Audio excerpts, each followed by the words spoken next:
Question అడుగుతానండి. ఈ 7 నెలల్లో ఏం మార్పు చూసిర్రు?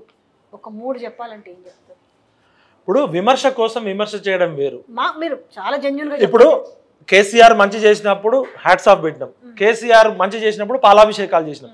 కేసీఆర్ వల్ల తెలంగాణ ఉద్యమకారులకి విద్యార్థులకి నష్టం జరిగినప్పుడు మా చిచ్చాన్ని ఇష్టం వచ్చినట్టు తిట్టాం. అది మా హక్కు, మా బాధ్యత, మాకు హక్కు ఉంది. అదేవిధంగా రేవంత్ అన్న అంటే సపోర్ట్లు కొట్టినాం ఎల్బీ స్టేడియంలో. అబ్బా అనుకున్నాం, ప్రజాపాలన అనుకున్నాం. మరి 7 నెలల్లో ఒక్కటన్నా మీరు విధానపరమైన నిర్ణయం చేసిర్రా? తెలంగాణలో విద్యారంగం ఏ విధంగా ఉండాలి అనేది ఏమన్నా విధానపరమైన నిర్ణయం చేసిరా? తెలంగాణలో ఉపాధి ఏ విధంగా ఉండాలి? 30 లక్షల మంది నిరుద్యోగులు ఉన్నారు కదా, 2 లక్షల మందికి జాబ్ క్యాలెండర్ ద్వారా ఉద్యోగాలు ఇస్తామని మేనిఫెస్టోలో పెట్టిరు. ఈ 2 లక్షల మందికి ఎప్పుడు ఇస్తారనేది చెప్పిరా? మరి 2 లక్షల మందికి ఉద్యోగాలు ఇస్తే మిగతా 28 లక్షల మంది మీ కోట్లు వేసారు కదా. మీ ప్రభుత్వం రావడానికి రేవంత్ గారు చెప్పారు, ఇది నిరుద్యోగుల ప్రభుత్వము, ఇది మీ ప్రభుత్వము, జస్ట్ మీ కష్టంతో నేను వచ్చినా అని చెప్పింది కదా. మరి మిగతా 28 లక్షల మంది నిరుద్యోగులకి జీవితాల్లో ఏ విధంగా మార్పు తీసుకొస్తారు? ఇప్పుడు కొడంగల్కి 4500 కోట్లు పెట్టి అభివృద్ధి నిధులు తీసుకుపోయాడు.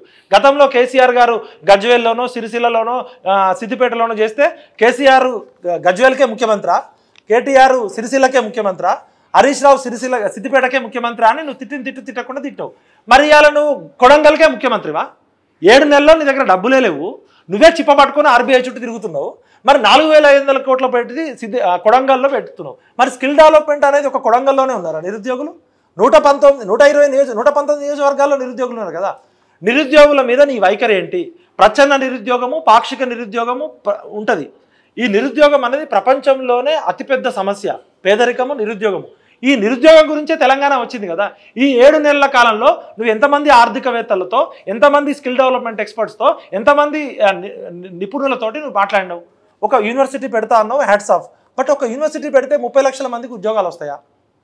ఏంటంటే వీళ్ళకి చిత్తశుద్ధులు. వీళ్ళు ఏం చేస్తున్నారంటే, ఆ సునీల్ కనుగోలు అనేటోడు కన్సల్టెంట్, వాడు పొలిటికల్ సైన్స్ ఎక్స్పర్ట్ కాదు, పబ్లిక్ పాలసీ ఎక్స్పర్ట్, వాడు తెలంగాణ ఉద్యమంతో తెలంగాణ జీవితంతో సంబంధం లేదు. వాడు కన్సల్టెన్సీ ఫీజు తీసుకోవడం కోసం అప్పటికప్పుడు ఓట్లు రావడానికి ఈ మధ్య ఈ ఐఐటీలు ఐఐఎంలు చదివిన వాళ్ళు 4 ఓట్లు ఎట్లా రావాలి, ఏం అబద్ధాలు చెప్పాలని చెప్పి వాడు ప్రశాంత్ కిషోర్ అనేటోడు వాడో బేకూఫు. ఈ కన్సల్టెంట్లు అంతా వచ్చి రాజ్యాంగానికి స్ఫూర్తికి విరుద్ధంగా ప్రజలను ఎట్లా బూల్తీ కొట్టాలని చెప్తున్నారు. వాడేదో 6 గ్యారంటీలు. ఇవాళ తెలంగాణ ప్రజలు చచ్చిపోయింది, మా అక్కలు మా అమ్మలు బస్సులలో ఫ్రీ సీటు కోసం, ఫ్రీ బస్ టికెట్ ఇవ్వడం కోసం చచ్చిపోయారా? మా నిరుద్యోగులు, మా విద్యార్థులు, మా అమరవీరులు చచ్చిపోయింది నువ్వు ఇచ్చే 200 యూనిట్ల కరెంటు కోసమా?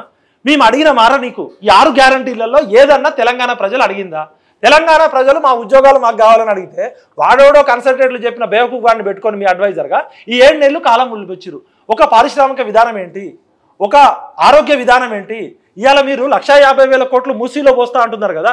ఎన్ని గవర్నమెంట్ హాస్పిటళ్ళకి ఎంతమంది డాక్టర్లు ఉన్నారు, ఎంతమంది నర్సులు ఉన్నారు, ఎంతమంది ఏఎన్ఎంలు ఉన్నారు? ఇవాళ గవర్నమెంట్ హాస్పిటల్కి పోతే వద్దురో నాయన సర్కారు దవాఖానకి బిడ్డ నేను పోనురో అంటున్నారు. మరి కేసీఆర్ గారిని బదనాం చేసిరు, కేసీఆర్ గారిని తిట్టిరు, ఆయనకి ప్రజలు గుణపాఠం చెప్పారు. మీరు 7 నెలల్లో కనీసం ఒక్క విధానపరమైన నిర్ణయమైనా ఎందుకు తీసుకోలేదు? ఏ పౌర సంఘంతో మీటింగ్ పెట్టిర్రు? ఏ తెలంగాణ సమాజంలో ఉన్న మేధావులతో మీటింగ్ పెట్టిర్రు? మీ మంత్రులలోనే ఎవరేం మాట్లాడుతున్నారో ఎవరికి తెలవట్లే.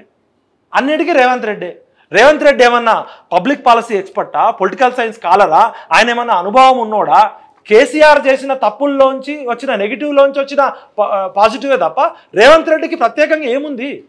కేసీఆర్ని తిట్టి మాలాంటి వాళ్ళు అందరూ కేసీఆర్ని తిట్టడంతో నిరుద్యోగులు కోరుకొని ఆ 1.8% ప్రజలు వ్యతిరేకంగా చేయడంతో వచ్చిన నాయకుడివి. మరి నువ్వు చేసిన పాజిటివ్ పని ఏంటి?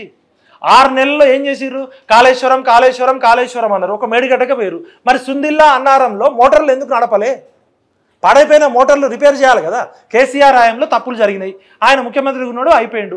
మరి ముఖ్యమంత్రిగా రేవంత్ రెడ్డి రిపేర్ చేయాల్సిన బాధ్యత ఆయనకు ఉంటుంది కదా. రిపేర్ చేయకుండా నువ్వు ఎండబెట్టి కేసీఆర్ని బదనాం చేయాలని చూసినావు. ఏం చేసినావు? మరి ఇప్పుడు అదే నీళ్ళు వాడుతున్నారు కదా. ఇప్పుడు మేడిగడ్డ అన్నారు. మరి మెగా కృష్ణారెడ్డి గారు ఎక్కడికి పోయిండు? అసలు దొంగ. మెగా కృష్ణారెడ్డి మీద ఎవడన్నా మాట్లాడతారా? కాంగ్రెస్ నాయకులు, బీజేపీ నాయకులు మాట్లాడతారా? ఎందుకంటే వాడు ఇచ్చే డబ్బులకే అమ్ముడుపోతున్నారు. వాడు ఇంటి ముందు నిలబడతారు వీళ్ళు అడ్డ మీద కూలీలాగా. మెగా కృష్ణారెడ్డికి కేసీఆర్ తప్పు ఉంది, మరి మెగా కృష్ణారెడ్డికి తప్పులేదా? ఇవాళ ఎల్ఎన్టీని పట్టుకున్నారు కదా. సుందిల్లా అన్నారంలో మునిగిపోయిన మోటార్లు వేల కోట్లు అన్నారు.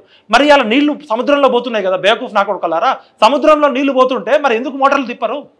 కేసీఆర్ కోసం తెలంగాణ ఉందా? తెలంగాణ కోసం కేసీఆర్ ఉన్నాడా?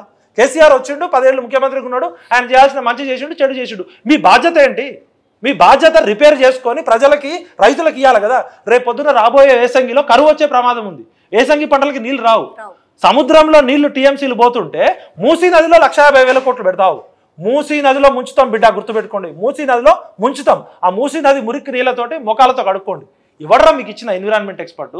ఎవడు ఇంజనీరు? ఆ డీటెయిల్ ప్రాజెక్ట్ రిపోర్ట్ ఏంటి?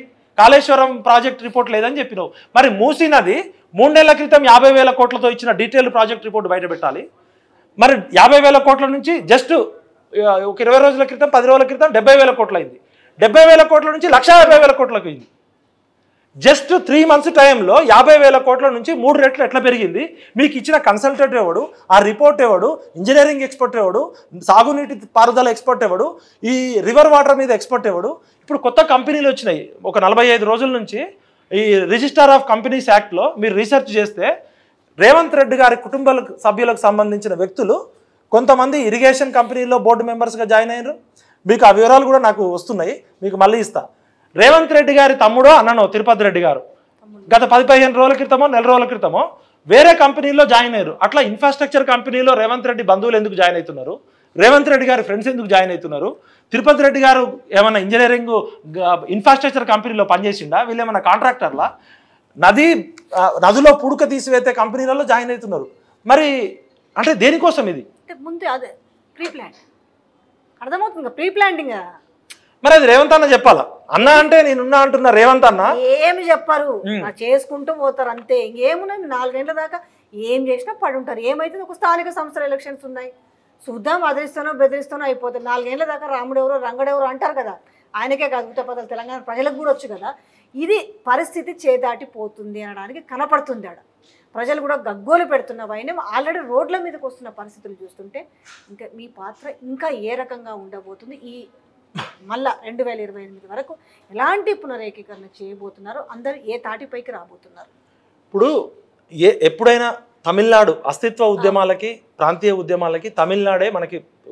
తమిళనాడులో 2 రీజనల్ పార్టీస్ ఉంటాయి, ఏఐడిఎంకే, డిఎంకే. వాళ్ళ రాష్ట్ర ప్రయోజనాలకు ఏమన్నా ఇబ్బంది కలిగితే ఈ 2 రాజకీయ, ఢిల్లీలో ఉన్న కాంగ్రెస్, బీజేపీని పక్కకు పెట్టి పార్లమెంట్లో ఉన్న అందరు తమిళనాడు ఎంపీలు ఏకమవుతారు. తమిళనాడు స్ఫూర్తిగా తీసుకొని ఇప్పుడు ఎంపీలు 17 మంది ఉన్నారు. ఈ 17 మంది బీజేపీ నిన్న బడ్జెట్ పెట్టింది.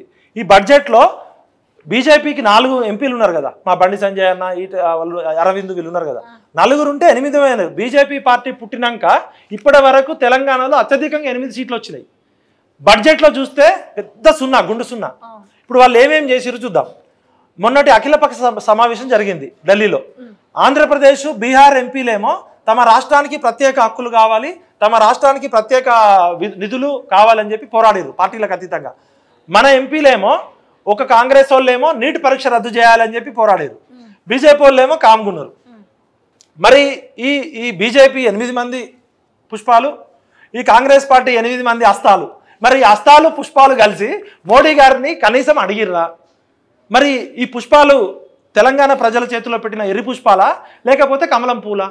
ఇప్పుడు 4 ఉంటే 8 మంది గెలిపించినాం కదా. పార్లమెంట్ ఎలక్షన్స్లో కాంగ్రెస్ పార్టీ ఇట్లా చేస్తుందని చెప్పి పార్లమెంట్ ఎలక్షన్లో ఇదే బండి సంజయ్ని గెలిపించమని చెప్పినాం, ఇదే ఈటల రాజేందర్ని గెలిపించమని చెప్పినాం, ఇదే కొండా విశ్వేశ్వరరెడ్డి గారిని గెలిపించమని చెప్పినాం, ఇదే అరవింద్ రెడ్డిని గెలిపించమని చెప్పినాం. మరి తెలంగాణ ప్రజలంతా, తెలంగాణ ప్రజలు ఓట్లేస్తేనే కదా. వీళ్ళ పార్టీ రూరల్ ఏరియాలో ఇంకేం లేదు కదా. వీళ్ళేం అరవీర భయంకరమైన పోరాటాలు కిషన్ రెడ్డి గారు చేయలే కదా. కాంగ్రెస్ పార్టీ ఆల్రెడీ అసెంబ్లీ 8 ఉన్నారు. ఏమైంది? ఈ 8 ఇంకో ఆయన ఉన్నాడు కదా, అసలు 17. మరి 17 మంది కలిసి 17 రూపాయలు అన్నది తెచ్చిర్రా, 1700 కోట్లు అన్నది తెచ్చిర్రా. మరి ఇవాళ ఆంధ్రప్రదేశ్కి వాళ్ళు ఇవాళ స్పష్టంగా మనము వికసిత భారత్ బడ్జెట్ అని చెప్తున్నారు కదా, 48 లక్షల కోట్లు ఎంతో చెప్తున్నారు కదా. అది ఏబిబిబి బడ్జెట్, అది భారతదేశ బడ్జెట్ కాదు. ఒక ఆంధ్ర బాబు, ఒక బీహారీ బాబు, ఏబిబిబి బడ్జెట్. ఏం చేయమంటే జుట్టు చేతిలో ఉంది, మరి ఏం చేయాలి చెప్పు? అంటే మరి వాళ్ళు పీకుతారు, లేకపోతే ఏముంది, ఆయన కొంత ఈయన కొంత వ్యక్తి. గొప్ప గొప్ప మాటలు చెప్పాలి. ఇది వికసిత భారత్, సబ్కా సాత్, సబ్కా వికాస్. ఇప్పుడు బీహార్కి పట్టుకుపోయిరాడా? ఇక్కడ ఏపీ చూసి తప్పదు కదా. ఎవరు ఇక్కడ డ్రాప్ అయినా కూడా ఆయన పరిస్థితి ఘోరంగా ఉంది కదా. ఇప్పుడు మన దగ్గర అడిగేటోళ్ళు ఎవరున్నారు? పోనీ కాంగ్రెస్ పార్టీలో 8 ఉన్నారు. ఒక మాట ఏ మాట కామాట కానీ ఈ పరిస్థితి వస్తుందని ఆనాడు పాప స్టేట్ ఊహించలేక సెంట్రల్ పరిస్థితి ఊహించగలిగిన కేసీఆర్ ఏం చేస్తారు ఇప్పుడు? తెలంగాణ అనే పదం కూడా ఇలా రాలేదు, తెలంగాణ గురించే మాట్లాడలేదని ఇలా మనకు శుద్ధపూసలు మాట్లాడుతున్నారు కదా. ఇలా మీరు మీ రాష్ట్రంలో తెలంగాణ పదం వాడడానికే మీకు లేకపోయి మీకు ఏమంటారు మీకు అవమానకరంగా ఉంది. ఏడన్నా జై తెలంగాణ అంటున్నా ఒక్కరు ఒక మంత్రి కానీ ఒక ఎమ్మెల్యే కానీ ఒక ముఖ్యమంత్రి కానీ మళ్ళీ మీరు ఇంకా సెంట్రల్ మీకే దిక్కులేదు. ఇంకా సెంట్రల్ తెలంగాణ అనే పదం వాడి ఎవరు అనిపిస్తారు ఇప్పుడు చెప్పండి. ఇంకా ఇప్పుడు పార్లమెంట్లో 29 రాష్ట్రాలకి ప్రాతినిధ్యం ఉంటుంది. మన తెలంగాణ 4 కోట్ల ప్రజలు డబ్బులు కడితేనే కదా ట్యాక్స్ డబ్బులు.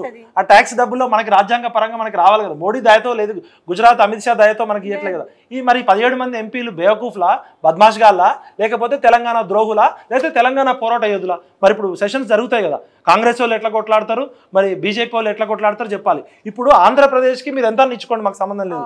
తెలంగాణ వాటా తెలంగాణకి దక్కాలి కదా.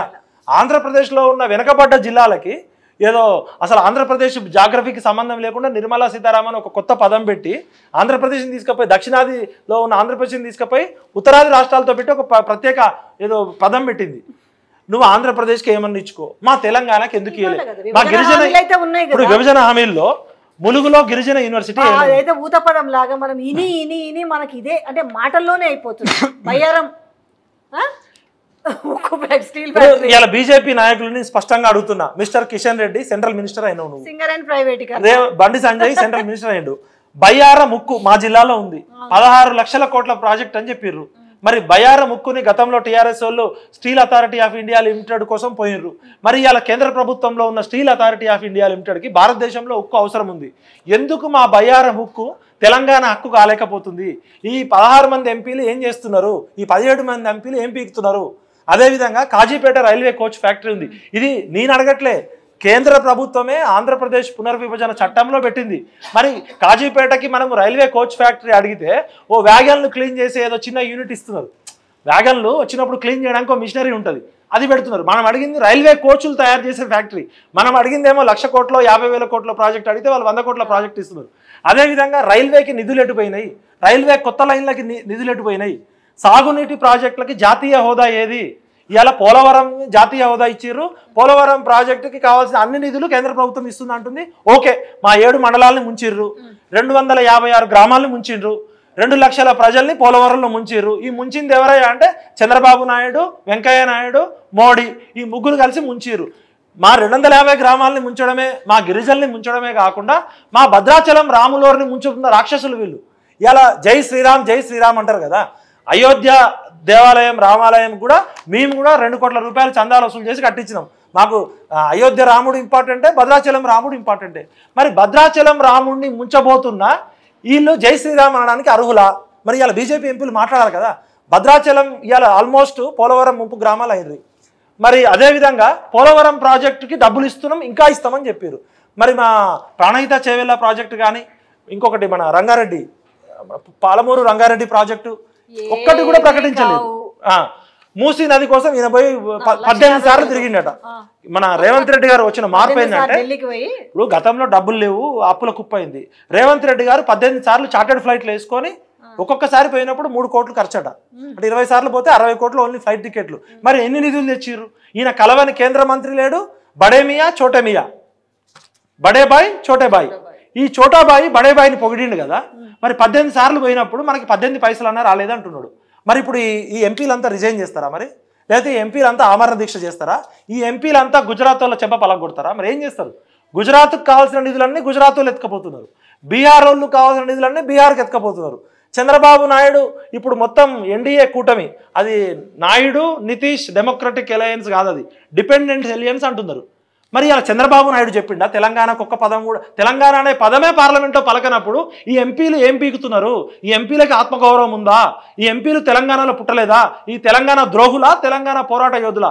ఒక పార్లమెంటులో తెలంగాణ అనే పదము లేకుండా చేస్తున్నారంటే దీని వెనకాల ఎవరున్నారు? మరి గురువు శిష్యుడు ఉన్నాడా? బడేమియా చోటమియా ఉన్నాడా? గుజరాత్ లాబీ ఉందా? బీహార్ వాళ్ళని తప్పుపట్టాల్సిన అవసరం లేదు. మనం ఆంధ్రప్రదేశ్ వాళ్ళని తప్పుపట్టాల్సిన అవసరం. వాళ్ళ రాష్ట్రానికి రావాల్సిన నిధులు ముక్కు పిండి వసూలు చేసుకొని తీసుకుపోతున్నారు. ఇది రాజ్యాంగబద్ధంగా, చట్టబద్ధంగా, ఫెడరల్ స్ఫూర్తి ప్రకారం మన రాష్ట్రానికి రావాల్సిన నిధులు కూడా అడగకపోతే ముక్కు పట్టుకోవాలి. అసలు పిడడం పక్కకు పెట్టండి, వీళ్ళు కనీసం నోరెత్తట్లే కదా. అంటే ఎంపీ పదవులు ఇచ్చింది పార్లమెంట్లో పెదాలు మూసుకోమనా? ఇలా కిషన్ రెడ్డి గారు ఆన్సర్ చెప్పాలి, విశ్వేశ్వర రెడ్డి గారు ఆన్సర్ చెప్పాలి, ఈటల రాజేంద్ర గారు ఆన్సర్ చెప్పాలి, బండి సంజయ్ గారు ఆన్సర్ చెప్పాలి, అరవింద్ గారు ఆన్సర్ చెప్పాలి. అదేవిధంగా ఇప్పుడు కాంగ్రెస్ ఎంపీలు నీట్ గురించి కొట్లాడుతున్నారు కదా, నీట్ ఎగ్జామ్ అని కొట్లాడడం మంచిదే. మరి వీళ్ళు ఆమరణ దీక్ష చేసి పొట్టి శ్రీరాములు అవుతారా, లేకపోతే పార్లమెంట్లో కొట్లాడతారా, లేకపోతే రిజైన్ చేస్తారా? బిడ్డ చెప్తున్నాం, మిమ్మల్ని 8 సీట్లు ఇచ్చి గెలిపించింది బీజేపీకి కాంగ్రెస్కి. మీరు తెలంగాణకి నిధులు తీసుకొస్తారని, తెలంగాణ ఆత్మగౌరవాన్ని కాపాడుతారని, లేకపోతే ఏ గులాబీలతో మిమ్మల్ని సన్మానించడమో అదే గులాబీలు ఇసిరిసిరి కొడతాం.